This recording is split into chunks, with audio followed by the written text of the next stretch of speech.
Okay, well, we just finished the first part of elasticity, which was about demand, okay, from the consumer point of view. Now we're going to see the rest of this chapter, elasticity of the supply from the producer side of view. Definition, everything's kind of the same, but is mirror image of the demand. What do we mean by price elasticity of supply? How much the quantity supply of a good respond to the changes of the price of the good. We want to see if price changes 2%, how responsiveness are the supplier to the change of those prices. Are they going to respond in a big way, which means they're going to bring a lot to the market to sell it, or they cannot do it? They do the same thing as they did before, maybe slightly more. That's what we're trying to do. Then by definition, it is a percentage change in quantity supply divided by percentage changes in price. And depends on flexibility of the sellers. If it's a fisherman, the prices go up 10%, 20%. Well, the fisherman can respond quickly. He can just throw more nets in the ocean and bring more shrimp to the market overnight. But if the prices of, let's say, fancy yachts or jet, airplane, jet fighters goes up overnight, then they don't have that much flexibility to bring those items to the market to respond that much. It just depends. All right, let's go on to the next chapter here. By elastic supply, it means quantity supply responds substantially to the changes in the price. Inelastic supplies, it does not. Quantity supply responds only slightly. The determinant of the price elasticity of supply, it depends on the time horizon. Give me long term time, I bring more houses to the market if the prices goes up. Okay, if the houses prices go up tomorrow or next week or so because a lot of people moving to some area, well, builders cannot bring houses to that market right away. It takes some time to do it. Short term, it'd be more inelastic. Long term, the supply curve would be more elastic. Okay. And how we compute it, we just doing it like we did in demand curve. Okay, we use the midpoint formula. Okay, let me just grab a picture here. This formula, we use it in demand curve also. Okay, on the nominator, Q2 minus Q1 divided by half of that. Okay, then the whole thing divided by P2 minus P1 divided by half of that. I noticed on the previous section that I did about demand, I said Q2 plus Q1. That's wrong. Okay, pardon me on that one. And also I said 9 multiplied by 4, it would be 35. That's with 36. Again, excuse me on those errors out there. All right, let's see if you use the midpoint between 2 points on supply curve. That's how we're going to calculate it. Okay, this is a casual supply curve. If the point here, price P1, it gives me a quantity 1. Okay, if the price goes to P2, then corresponding quantity on that price would be Q2. Then just plug in these 4 numbers in here. Okay, and we're going to calculate the elasticity. If it becomes 1, we said that supply curve between those 2 points are unit elastic, which means 10% increase in supply, producers, suppliers, manufacturers, whatever you want to call it, they can bring 10% to the market. Okay, it's unit elastic. If it's more than 1, we say, well, they can bring more than percentage changes in the price. and the supply curve between those two are elastic. Less than 1, we call it inelastic. We got variety supply curve, just like that, as we call it, unit elastic, elastic, okay, unit elastic.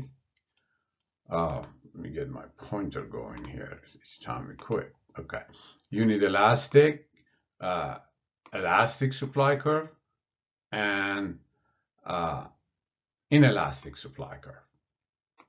Okay. How about the extreme point? If supply is perfectly inelastic, which means the prices go up and down, all right, supply of this product have no chance to change. Price here, suppliers can bring this much to the market. Price goes double, they still have no chance to bring more. Okay, very nice. Seldom, unless in this very short run, as I said, production of jet fighters, production of yachts or very fancy cars and so on. It takes them, couple years or 6 months to do it, right? They cannot respond as much. It's perfectly inelastic supply curve. All right. How about supply curve be perfectly elastic? Well, the price elasticity would be infinity, which means the supply curve is horizontal. Okay, right here. At $4, sellers can bring to the market anything that demander wants. Okay, right away.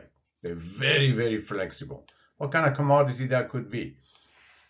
I would say sand in the ocean. They use it for this landscaping. If the prices go up and demand goes up, people want more of it, they can bring it right away overnight. Or fishery, kind of the same, crawfish in New Orleans, or shrimp, or catfish, and so on. And that would be horizontal supply curve. Okay. These are too extreme. How about the panel B here? If the price changes, okay, well, let's say, we went to the other one. If the price changes here, well, this is kind of elastic supply curve. Changes the price, quantity responded more. And how you calculate it, again, you get the percentage changes in quantity, okay, divided by percentage changes in price. Okay, you can do it that way too. But in our case here, we're going to use that midpoint formula. You got 2 points, you plug it in, and you can calculate the elasticity between those 2 points.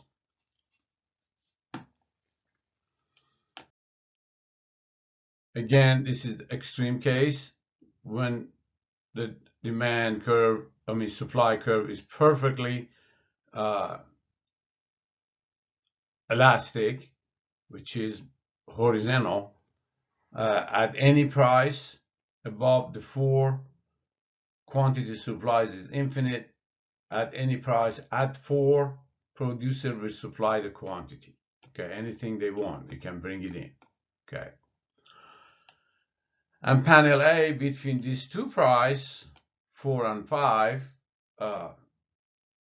if the prices go from 4 to 5, quantity respond tremendously. It jump 100%, 100 to 200. This is 100%, okay, and this one 4 to 5, maybe 22%, if I'm right. Okay. Okay. Then if you divide if you could use the midpoint, you come up pretty much the same, very close to the same answer we get here. Then we say 100 divided by 22, and we get about more than 4.5%, something like that. That's very elastic because it's greater than 1. Okay, very elastic. All right, let's go to the next slide here.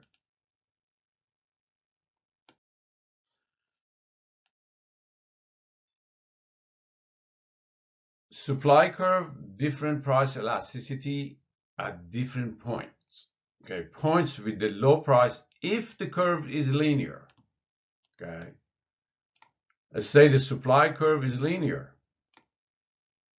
Okay, between those two prices here, we get different elasticity than between these two prices here. Okay, mathematically, if you get these numbers, plug it in, you will see it that elasticity of linear supply curve, straight line, it be different at points when with the low price, low quantity, supply would be very elastic. Okay, and points with the high price and high quantity, it would be very inelastic. Okay, mathematically you can see it if you plug numbers in there, but what does it do with reality? Okay, in reality, actually the supply curve is usually like this. It's not a straight line. Okay, you get to the point that it goes vertical. We call this capacity maximization. You know, you open a business, you got few customers to buy this product, you can respond in a big way in changes of price. Okay, let's say prices go up and you want to produce more and people wanted more, and you just max out your capacity. Let's say it's a pizza place, you open up, 10 people, 20 people comes in, you can serve them. How if more people will come in? You can't serve more than, let's say, capacity production, more than 500. Okay, then you'll be max out. And doesn't matter what the price is going to be, you won't be able to bring pizza to those consumers after a certain amount that you produce. Okay,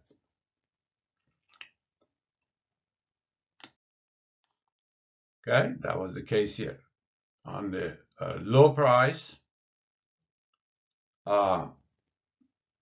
is very elastic, you can respond, but when you get to the higher price, you hit the maximum capacity for your production.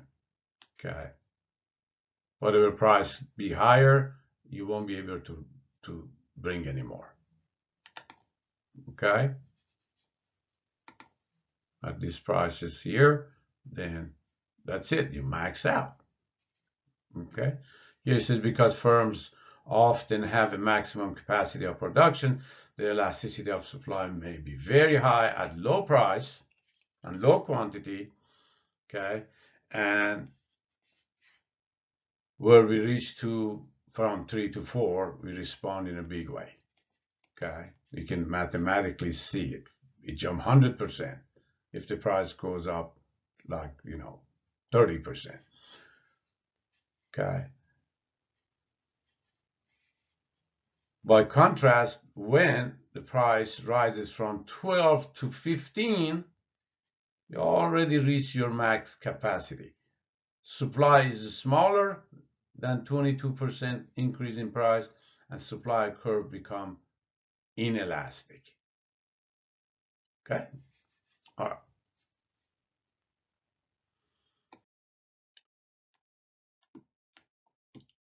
This is a trivial questions here. Can good news for farming be a bad news for farmers? Okay. Let's say new hybrid of wheat increased production per acre by 20%. Okay. As we know from previous chapters, we're going to shift the supply curve to the right, higher quantity and lower price. Since the demand is inelastic, total revenue will fall. Okay, we can graphically show it here. I'll just show it in the next slide anyway. Okay, demand for agricultural product is very inelastic. Okay, buyers, the price goes down, they respond, not in a big way. How many more breads you can eat a week? How many corns or lettuce you can eat a day? Okay, it's not like luxurious stuff that we never satisfies to have more and more and more. But agricultural product, I mean, it doesn't matter how rich you are, you can just use maybe one lettuce a day. That's about it. Well, let's say supply curve is kind of like this, normal. Okay, the hybrid, new hybrid of wheat increases the supply. No, sorry. Let me change the supply curve here. Okay. Okay. The demand curve is like that. Okay. The supply curve is kind of normal, like this. New hybrid increase the supply of this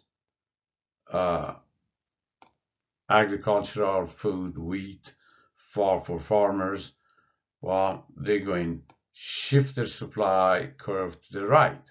We established that before, right? Okay. They were making this much revenue before.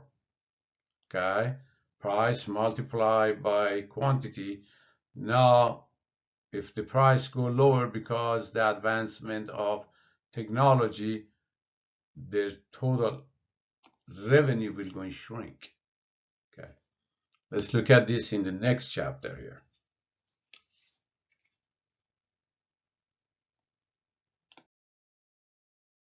Okay, that's the case.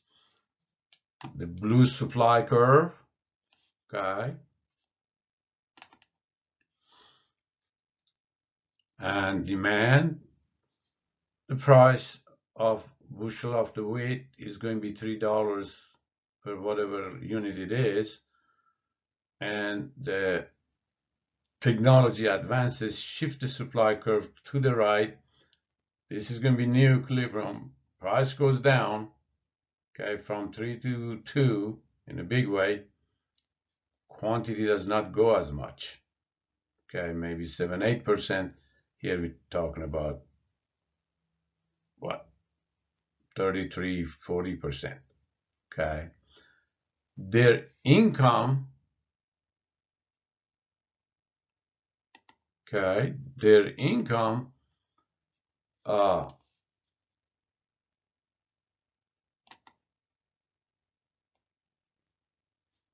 was 3 times 100. Okay. It was 3 times 100. Let's say 100 million ton of this wheat was produced. And the total revenue of these farmers were 300 million. Okay. When the price dropped to 2, they just brought in a slightly more. People don't demand as much. Then the price become 2. Then 110 million is bought and sold. And total revenue would be 220. The total revenue, all the farmers going shrink $80 million. That's why the good news for farming, which means advancement of the technology, is a bad news for the farmers.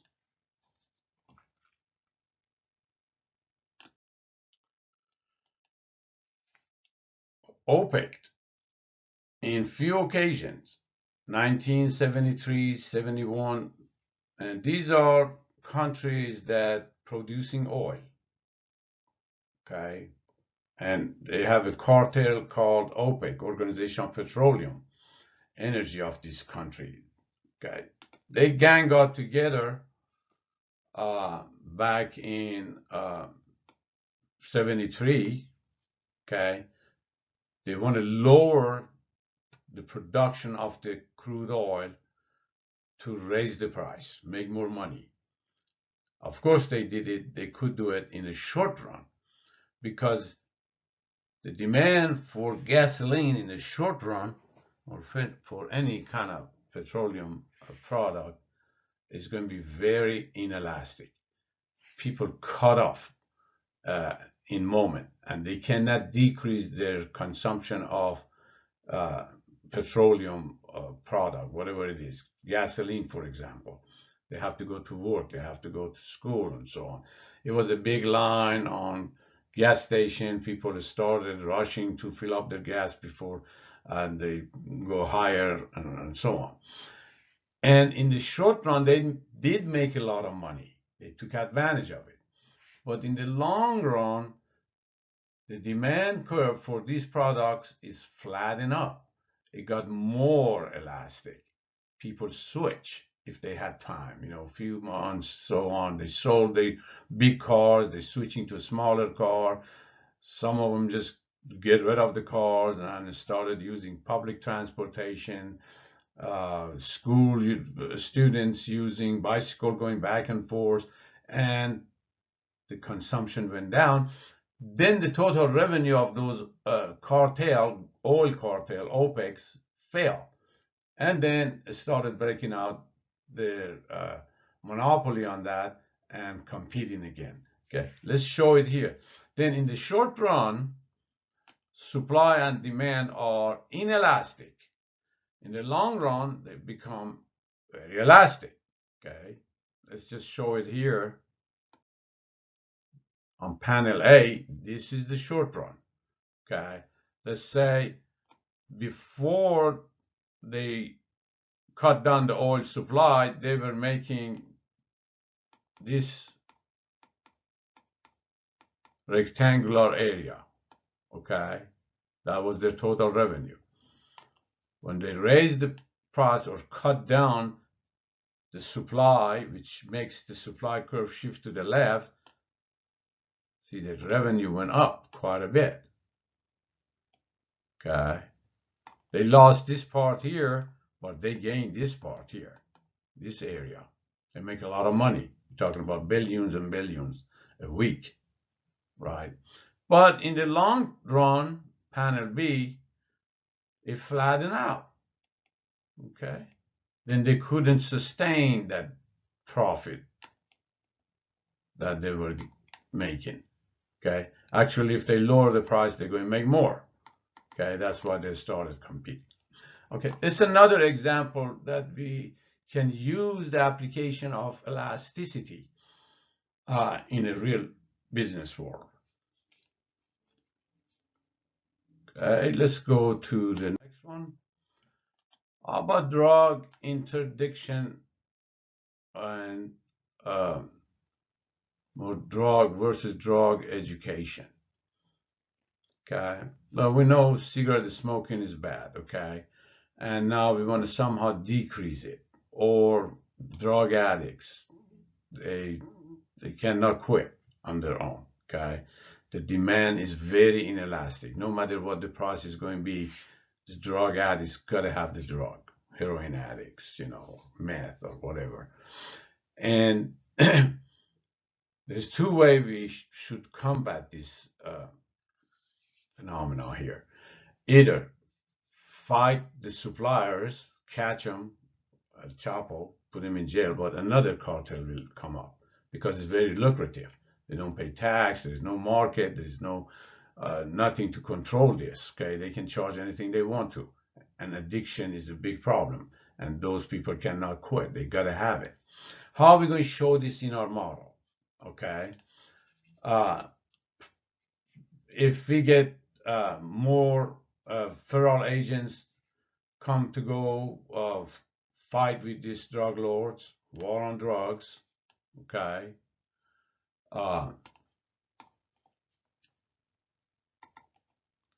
Let's say we catch some of them, okay? Then we're going to shift the supply curve to the left, right? We shift the supply curve to the left, okay? Again, demand is very inelastic. We catch these guys, put them in jail, but they will come back, more come back later. We shift the supply curve to the left. Guess what? The price goes to the roof. Okay, not that many people quit this because they're addiction. They can't quit and see the revenue going to the roof, just like that example for the oil industry. Okay. Then amount of drug-related crimes goes up. Okay, because that demand curve is inelastic. Higher drug prices, higher total revenue, and increased drug-related crime.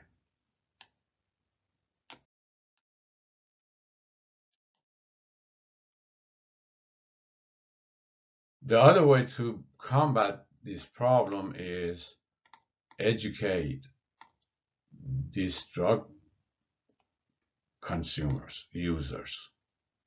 Okay, if you educate them, make them to quit, and you reduce the demand, which means shift it to the left. Okay, and what happened is going to be lower the price. Okay, and lower the quantity. Okay, and reduce drug-related crime.